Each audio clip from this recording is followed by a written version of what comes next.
हे दोस्तों, अभी मैं आपसे एक बहुत ही सिंपल लेकिन काफी इंटरेस्टिंग क्वेश्चन पूछने वाला हूं जो साइकोलॉजी से रिलेटेड है। देखते हैं आप इसका आंसर दे पाते हो कि नहीं। ये सीरीज ऑफ नंबर्स है, अलग अलग डिजिट्स है इसमें। आप बताओ इन आठों नंबर्स में से जो 3-3 डिजिट के हैं उनमें कोई एक चीज आपको कॉमन दिख रही है? कोई एक पैटर्न है जो रिपीट हो रहा है? 724, 947, 746, 843, 394, 411, 054, 646। इन 8 के 8 3 डिजिट नंबर्स में क्या एक चीज कॉमन है? बताओ। आप चाहिए तो वीडियो को पॉज कर सकते हो, थोड़ा सोच सकते हो। मिल गया आंसर? आई थिंक इसका आंसर आप लोगों को शायद आ गया होगा। वेल, ये थोड़ा इजी था। इन सभी 3 डिजिट के नंबर में 4 कॉमनली बार बार रिपीट हो रहा है, राइट? अब मैं आपको एक और सीरीज ऑफ नंबर्स दिखाता हूं, सीरीज बी। ये आपको स्क्रीन पे जो नंबर्स दिख रहे हैं इसके अंदर भी पैटर्न ढूंढने की कोशिश करो जो रिपीट हो रही है इन 8 के 8 सीरीज ऑफ नंबर्स में। पॉज करके भी थोड़ा टाइम देना है तो दे सकते हो। अब ये वाला थोड़ा डिफिकल्ट लग रहा होगा आपको, राइट? अगर आप इसमें नोटिस करोगे तो इनमें से कोई भी नंबर्स में 6 नहीं है। 6 यहां पे रिपीटेडली मिसिंग है। कोई भी 3 डिजिट के नंबर में 6 नहीं है और यही एक पैटर्न था। क्या आप इस पैटर्न को फाइंड आउट कर पाए थे? वेल, मोस्ट प्रोबेबली आप नहीं कर पाए होंगे, मैं भी नहीं कर पाया था। बट ऐसा होता क्यों है? वेल, इसके पीछे एक साइकोलॉजी का कॉन्सेप्ट है जिसे बोलते हैं फीचर पॉजिटिव इफेक्ट, जिसका मतलब सिंपल वर्ड्स में होता है absence is much harder to detect than presence. हम सभी लोग उन चीजों पर अच्छे से फोकस कर पाते हैं जो हमें दिखती है या जो होती है, जबकि उन चीजों पर हम फोकस नहीं कर पाते जो प्रेजेंट नहीं होती है। जैसे कि फॉर एग्जाम्पल आपने नोटिस करा होगा कि यार आंखें जब हमारी काम कर रही होती है नॉर्मली, तब हम उसकी इतनी केयर नहीं करते, हमें समझ में नहीं आता है। लेकिन जैसे ही आंख में कुछ प्रॉब्लम हो जाए, दांतों में कुछ प्रॉब्लम हो जाए, दर्द चालू हो जाए, तब हमें रियलाइज होता है कि यार बिना दर्द के जो दांत थे वो कितने ज्यादा इंपॉर्टेंट और कितने ज्यादा नेसेसरी है। आपने देखा होगा जो गुड लुकिंग लोग होते हैं वही कई बार ऐसा बोलते हैं ना, लुक्स इतने मैटर नहीं करते हैं। क्यों? अगेन साइकोलॉजी का यही कॉन्सेप्ट है। बिकॉज उनके पास गुड लुक है, इसलिए वो इस चीज की कदर नहीं कर पा रहे कि गुड लुक ना होना कितना प्रॉब्लमेटिक कई बार हो सकता है। जो अमीर होते हैं, जिनको पैसों की कभी प्रॉब्लम नहीं होती है, वो ये चीज नहीं समझ पाते कि यार पैसे ना होना कितनी तकलीफ वाली चीज होती है। तो अभी साइकोलॉजी कॉन्सेप्ट का हम करें क्या?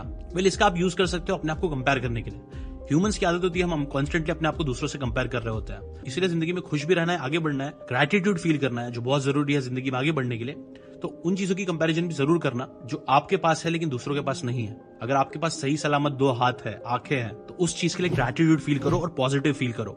हाँ, कुछ चीजें आपकी लाइफ में एब्सेंट है इसलिए आपको उसकी कदर नहीं हो रही है, बट इसके लिए आप दूसरों की स्टोरीज भी सुनना स्टार्ट करो, उन लोगों की स्टोरीज जिन्होंने अपनी लाइफ में स्ट्रगल किया है। इससे आप साइकोलॉजिकली और बहुत ज्यादा मैच्योर हो पाओगे और अपनी जिंदगी में आगे बढ़ पाओगे। अभी मैं आपसे 10 और साइकोलॉजी से रिलेटेड क्वेश्चन पूछने वाला हूं जो आपको साइकोलॉजिकली और मैच्योर करेंगे और लाइफ में आगे बढ़ने में हेल्प करेंगे। इन्हें भी आप हैक्स और ट्रिक्स की तरह यूज कर सकते हो अपनी जिंदगी में। और चीजों को इंटरेस्टिंग करने के लिए हम इसे एज अ गेम देखेंगे।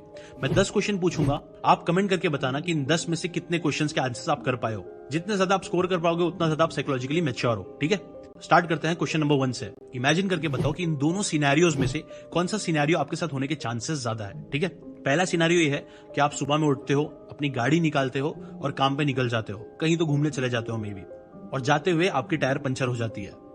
ये एक सिनेरियो है। दूसरा सिनेरियो है कि आप सुबह सुबह उठते हो, गाड़ी निकालते हो और जहां आप रास्ते से जा रहे हो वहां पे कंस्ट्रक्शन चल रहा है, बहुत सारे खीले पड़े हुए हैं और आपका टायर पंचर हो जाता है। बताओ इन दोनों सिनेरियोज में से कौन सा ऑप्शन होने के चांसेस ज्यादा है, ए या फिर बी? वेल, अगर आपने बी चूज किया है तो ये आंसर काइंड ऑफ गलत है, साइकोलॉजी के कॉन्सेप्ट की वजह से, जिसे बोलते हैं कंजंक्शन फैलेसी। अब आप सोचोगे ऐसा क्यों? वेल देखो, पहला जो सिनेरियो है उसमें बस टायर आपका पंचर हो रहा है, मतलब एक ही चीज होना है। बट दूसरा सिनेरियो कंप्लीट होने के लिए आपको 2 चीजें होने की जरूरत है। मतलब पहला आपका कंस्ट्रक्शन साइट से गुजरना, वहां पे खीला लगना और फिर टायर पंचर हो जाना। जो प्रोबेबिलिटी के हिसाब से देखेंगे तो सेकंड ऑप्शन होने के चांसेस कम है। कंजंक्शन फैलेसी यही सिखाती है कि जब भी हम किसी इंसान को रीजन दे देते हैं तो उन्हें लगता है कि वो चीजें होने की प्रोबेबिलिटी ज्यादा है। जैसे कि फॉर एग्जांपल डैनियल कैनमैन ने 1982 में एक रिसर्च करी थी। पहले ग्रुप को उन्होंने बोला कि ऑयल के कंजम्पशन 30% से कम हो जाएंगे। दूसरे ग्रुप को उन्होंने कहा कि ऑयल का कंजम्पशन 30% कम हो जाएगा क्योंकि ऑयल की जो प्राइसेस है ना वो दिन ब दिन बढ़ते जा रहे हैं। तो इस रिसर्च में साफ एक चीज सामने आई कि जो ग्रुप बी थी ना, उनको लगा कि हाँ, जो डैनियल कैनमैन प्रेडिक्ट कर रहे हैं उसके होने की प्रोबेबिलिटी ज्यादा है, जबकि शायद वो बात सच थी भी कि नहीं थी उससे फर्क नहीं पड़ता है। सिर्फ एक रीजन ऐड करने से साइकोलॉजिकली हम ज्यादा इंक्लाइंड हो जाते हैं सामने वाले की बात मानने के लिए। अब आते हैं सेकंड क्वेश्चन पे। फॉर एग्जाम्पल आपकी ना कमर में बहुत टाइम से दर्द हो रहा है। आपको ना एक बहुत ही अच्छे सर्जन के बारे में पता चला है जिसने बहुत सारे लोगों की सर्जरी करके कमर के दर्द को खत्म कर दिया है। अब आप उस सर्जन के पास जाते हो और उसको बताते हो। सर्जन आपको बोलता है कि ऑपरेशन करना पड़ेगा जिससे आपके कमर का दर्द सही हो जाएगा। वहीं पे दूसरी तरफ आपके जो घर वाले हैं वो आपको बोल रहे हैं सर्जरी मत कराओ। उनके जो चाचा के लड़का है ना, उसको भी यही प्रॉब्लम हुई थी जिसको उसने एक डॉक्टर को दिखाया था जिससे वो सही हो गया। अब आप बताओ इन दोनों में से कौन सा ऑप्शन आप चूज करोगे? जो हाईली स्किल्ड सर्जन है उसकी बात मानोगे या फिर अपने घर वालों की बात मानोगे? अगर आपके साथ जबरदस्ती नहीं हो रही है तो, और आपके पास चॉइस है चूज करने की, बताओ क्या करोगे? वेल, अगर आपने ऑप्शन ए चूज करा है तो आपको साइकोलॉजी के कॉन्सेप्ट समझने की जरूरत है जिसे बोलते हैं डिफॉर्मेशन प्रोफेशनल। कई बार है ना, हम लोग है ना प्रोफेशनल जो लोग होते हैं उन पे बहुत ज्यादा यकीन करते हैं, बिकॉज हमें लगता है कि वो लोग बहुत स्मार्ट है और उनके पास बहुत एक्सपीरियंस है, जो कि सच भी होता है। लेकिन उसके साथ एक और चीज होती है जिसे हम एक मार्क ट्वेन के कोट से समझ सकते हैं, जो ये है कि if your only tool is a hammer, all your problems will be nails. मतलब अगर आपके पास प्रॉब्लम सॉल्व करने के लिए सिर्फ हथौड़ा है तो आपको सारी प्रॉब्लम्स नेल लगेगी, खीले जैसे ही लगेगी, जिसे आप ठोकने की कोशिश करोगे अपने उस एक टूल से। प्रोफेशनल्स के साथ भी कई बार यही होता है, क्योंकि वो एक फील्ड में माहिर होता है तो उन्हें पता होता है कि उस एक फील्ड की नॉलेज और एक्सपीरियंस का यूज करके कैसे उस प्रॉब्लम को खत्म किया जा सकता है। लेकिन सच तो यह है ना, उस टूल से बेटर टूल्स अवेलेबल होते हैं मार्केट में, और ये चीज कॉमनली होती भी है। कई बार है ना, जो लोग कमर के दर्द होते हैं और कई सारी चीजें होती है जिसमें सर्जरी की जरूरत नहीं होती है, वहां पे भी लोग सर्जरी करा लेते हैं, जिसके बाद उनको बहुत ज्यादा कॉम्प्लिकेशंस आने लग जाते हैं फ्यूचर में। जबकि बिना सर्जरी के भी और भी ऑप्शंस अवेलेबल होते हैं, साइंटिफिक ऑप्शंस ही अवेलेबल होते हैं जिसका यूज आप कर सकते हो और आपको करना भी चाहिए। अब आते हैं नेक्स्ट क्वेश्चन पे, जो दिखाता है साइकोलॉजी के एक और कॉन्सेप्ट को जिसे बोलते हैं बेस रेट निग्लेक्ट। इमेजिन करो आपका एक पहचान वाला आदमी है जो अफ्रीका के जंगलों में गया है घूमने के लिए। अब वो वहां पे जाके 3 जानवरों को देखने जाता है। पहला शेर, जिसके साथ वो खेलने वाला है, दूसरा एलिफेंट और तीसरा हिप्पोपोटामस। ये तीनों के साथ ही वो इंटरेक्ट करने वाला है, मजे करने वाला है। बट गेस व्हाट, एक दिन बाद आपको पता चलता है ना कि इन तीनों में से एक जानवर ने उसकी जान ले लिया। अब आप बताओ कि उन तीनों में से किस जानवर ने उसकी जान ली होगी? प्रोबेबिलिटी के हिसाब से बताओ, शेर, अफ्रीकन एलिफेंट या हिप्पोपोटामस, किसने उसकी जान ली होगी? वेल, अगर आपके दिमाग में सबसे ऊपर शेर आ रहा है तो वापिस से सोचो, बिकॉज स्टैटिस्टिकली देखे तो शेर, हिप्पोपोटामस, एलिफेंट, इन सबसे ज्यादा जो चीज उसकी जान ले सकता है वो है पहले तो मच्छर। सबसे ज्यादा जाने मॉस्किटो लेता है, वो सबसे डेंजरस एनिमल है दुनिया का। उसके बाद जो सेकंड पे आता है वो है हिप्पोपोटामस, जो एस्टिमेट किया जाता है 3000 डेथ्स का कारण बनता है। उसके बाद आपको लगता होगा शेर आएगा, नहीं, उसके बाद भी शेर नहीं आता। उसके बाद आता है अफ्रीकन एलिफेंट, जो अराउंड 500 डेथ्स का रीजन बनता है। और उसके बाद आप बोल सकते हो क्रोकोडाइल आता है, और उसके बाद आता है शेर, जिसके जैसे 200 डेथ्स होती है। सो स्टैटिस्टिकली स्पीकिंग, वो जो आदमी था उसके मरने के चांसेस ज्यादा होंगे हिप्पोपोटामस और एलिफेंट से कंपेयर्ड टू शेर। अब ये मैं आपको क्यों समझा रहा हूँ, ये साइकोलॉजी कॉन्सेप्ट हम लाइफ में कैसे यूज कर सकते हैं या समझना क्यों जरूरी है। आपने नोटिस करोगे कई बार हमें ना कुछ सिम्टम्स दिखते हैं हमारे अंदर, शायद सर दुख रहा है या फिर बुखार आ रहा है या फिर यहाँ वहां पे दर्द हो रहा है, कुछ ना कुछ होता है, तो हम क्या करते हैं, हम फौरन जाके गूगल करने लगते हैं।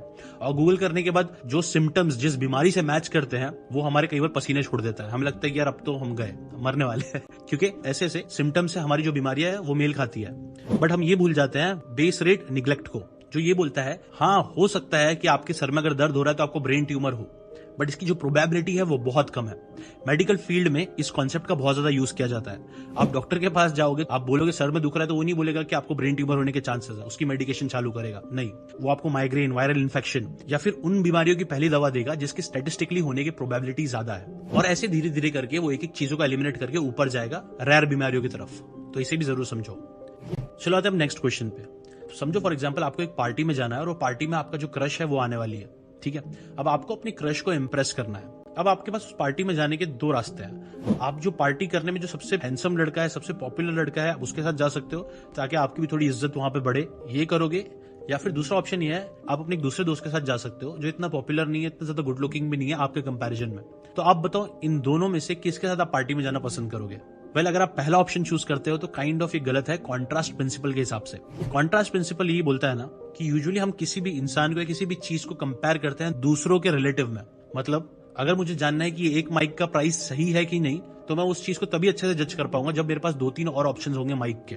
और इस चीज का कई बार सेल्स में, मार्केटिंग में, बिजनेस में यूज होता है। आपको पहले महंगी चीज दिखाई जाती है, उसके बाद जब नॉर्मल चीज दिखाई जाती है तो आपको सस्ती लगती है। वैसे इस प्रिंसिपल के हिसाब से अगर आप पार्टी में जा रहे हो तो आइडियली ये ज्यादा अच्छा होगा कि अगर आप कोई नॉर्मल लड़के के साथ जाओ जो इतना गुड लुकिंग नहीं है आपके कंपैरिजन में, बिकॉज उसके सामने आप ज्यादा अच्छे दिखोगे।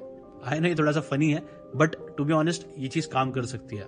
चलो आते हैं नेक्स्ट क्वेश्चन पे। इमेजिन करो कि आप टाइम ट्रैवल मशीन में बैठे हो और आप 1000 साल पहले चले गए हो, पीछे चले गए हो, जहां पे एक झुंड है लोगों का, आपके जैसे ही लोग हैं जो एक डायरेक्शन में चल रहे हैं।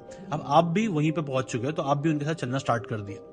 अब चलते चलते क्या होता है कि सडनली कुछ तो आवाज आती है जिसकी वजह से सभी लोग भागने लग जाते हैं। अब क्वेश्चन आपके लिए है कि आप क्या करोगे? आप सभी लोगों के साथ भागने लग जाओगे या फिर आप रुक के देखोगे कि क्या हो रहा है क्या नहीं हो रहा है? वेल, अगर आप फर्स्ट ऑप्शन चूज करते हो तो ये बहुत ज्यादा कॉमन है, बिकॉज इसके पीछे एक साइकोलॉजी का कॉन्सेप्ट है जिसे बोलते हैं सोशल प्रूफ। जब भी हम जिंदगी में कंफ्यूज होते हैं या हमें समझ में नहीं आता कि हमें जिंदगी में क्या करना है, तो हम क्या करते हैं कि हम आसपास देखते हैं कि दूसरे लोग क्या कर रहे हैं और फिर हम उसी को चीज को कॉपी करने लग जाते हैं, और इसे ही सोशल प्रूफ बोलते हैं। अब बिजनेस, लाइफ, हर जगह देखना ये चीज को यूज किया जाता है। बिजनेस में इसका यूज आप कर सकते हो। अगर आपको अपना कोई प्रोडक्ट बेचना है तो आप बताओ कि कैसे आपका जो प्रोडक्ट है उसका यूज दूसरे लोगों ने किया है और कैसे उनको फायदा हो रहा है। ये एक सोशल प्रूफ होगा। आपने आरजे नाविद के भी कई सारे वीडियोस देखे होंगे जिसके अंदर वो लोग लिफ्ट में ऐसी कुछ हरकतें करते हैं, जैसे कि अगर सब लिफ्ट में जितने भी लोग हैं वो बच्ची को पैसे दे रहे हैं तो जो नॉर्मल इंसान होता है वो भी बच्ची को पैसे देने लग जाता है। या फिर ऐसे कई सारे एक्सपेरिमेंट्स भी करे गए हैं जहां लिफ्ट में जो पेड एक्टर्स होते हैं वो कई बार लिफ्ट में उल्टा खड़े होते हैं, तो जो नॉर्मल इंसान भी वहां पे आता है वो भी उल्टा खड़े होने लग जाता है। ये सब क्या दिखाता है? ये सब सोशल प्रूफ दिखाता है कि हम लोग कैसे अपनी सराउंडिंग को देख के अपने आप को बदलते हैं या फिर उसके हिसाब से एक्शंस लेते हैं। अब आरजे नाविद जी के जो वीडियोस है मुझे नहीं पता वो कितने सच है या कितना क्रिएट करे गए हैं। आप कमेंट करके बताना आपको क्या लगता है, वो जो वीडियोस है वो सच में वैसे बनाए जाते हैं या उसको पेड एक्टर्स के थ्रू बनवाया जाता है। बट ये बात तो बिल्कुल सच है कि सोशल प्रूफ बहुत ज्यादा काम करता है और उसके बेसिस पे हम लोग कई बार डिसीजन लेते हैं। इसलिए आपको भी इस साइकोलॉजी कॉन्सेप्ट का यूज जरूर करना चाहिए अपनी जिंदगी में आगे बढ़ने के लिए। और अगर आप चाहते हो और साइकोलॉजी के कॉन्सेप्ट आपके साथ शेयर करूं तो जरूर बताना, बिकॉज इस अकेली बुक में 99 अलग अलग प्रिंसिपल्स बताए गए हैं साइकोलॉजी से रिलेटेड। अगर आपको ये पसंद आया होगा वीडियो तो लाइक करके इस वीडियो को 10 लाइक्स तक जरूर पहुंचा देना, ताकि मैं फटाक से इसका नेक्स्ट पार्ट भी बना दूं। तब तक के लिए आप वो पुराना वीडियो अगर आपने नहीं देखा तो वो देख सकते हो जो आपको यहाँ पे दिख रहा होगा। अभी के लिए इतना ही, मिलते हैं नेक्स्ट वीडियो में। Till then bye bye.